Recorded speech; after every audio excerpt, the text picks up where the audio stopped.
Niona wala wamefurahi kuniona. Wala wamefurahi kuniona. Mimi nimefurahi sana kupika hapa Sangalo. Hapa ndio siasa ya Bungoma inaamuliwa. Kweli si kweli? Si mmenikaribisha? Mimi mara ya mwisho nikiwa hapa nilikuwa nimekuja kufungua hii dispensary ambayo nilijenga. Hata nimesikia nimepatiwa habari kwamba yule mjumbe wenyu wa zamani wa Mnyinyi girlfriend yake alijifungulia hapo last month. Sasa ndio ukipata wa Mnyinyi ambie wa Mnyinyi usipige kijana mdogo, atafanya kitu ambaye itakuja kukusaidia. Sasa aliogopa asijifungulie huko town, akajifungulia hapa Ekitale.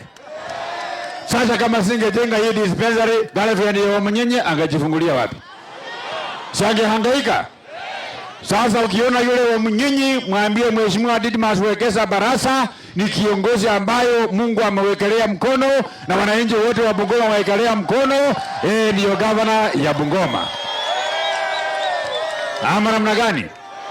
Mimi nimekuja hapa kuambia maneno ambayo nitakuja kuwafanyia mimi nikiwa governor ya Bungoma.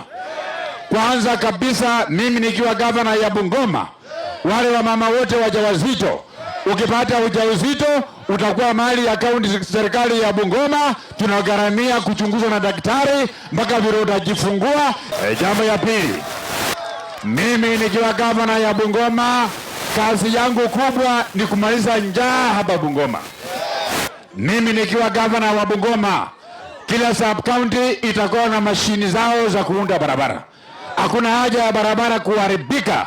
Kila sub county itakuwa na mashini zao za kuunda barabara, itakuwa na gereda, itakuwa na rola, itakuwa na tipa, ndio muunde barabara zenu za ndani kuanzia asubuhi mpaka jioni.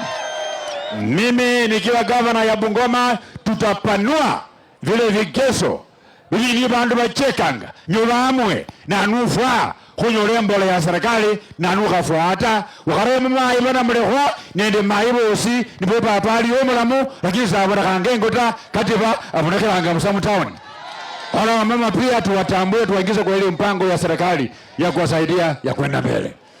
Tena mimi nimesema nikiwa governor ya Bungoma, ukienda hospitali kama hakuna madawa, sio kazi ya mgonjwa kutafuta madawa.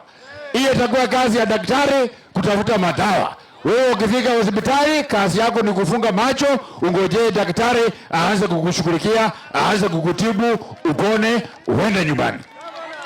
Na ile kuchelewa, wewe anachelewa, hatumefika hospitali, hawataki kukutibu haraka, wanakuitisha pesa ya kufungua file, sijui shilingi 200, sijui shilingi 300. Uhai ya mtu ni ya muhimu kuliko pesa. Ukifika kama wewe ni mgonjwa, wanaanza kukushughulikia, watu yako wakienda kutafuta pesa ya matibabu ambao wamepeleka pale hospitali pale.